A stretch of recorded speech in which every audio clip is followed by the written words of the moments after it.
বল কোথায় মনা? এই যে বল, বল। ওই বলটা ঘরে ঢুকে গেছে।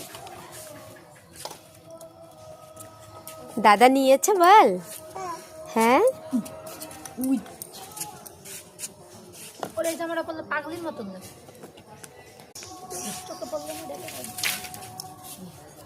পাগলি কই রে? হ্যাঁ তাই কাকি বলছে এই জামাটা পরলে তোমাকে পাগলি লাগে। তাই পাগলি কই? কোথায় পাগলি? তুমি পাগলি? তোমার নাম কি পাগলি? তুমি পড়ে গেলে কি হবে? হ্যাঁ কি হবে? পড়ে গেলে কি হবে? আচ্ছা একটু হাতে তালি দাও তো, তাই তাই দাও তো, তাই তাই। কি রুটি? রুটি খেতে হবে? আসো আসো, এদিকে আসো, এদিকে আসো, চলো।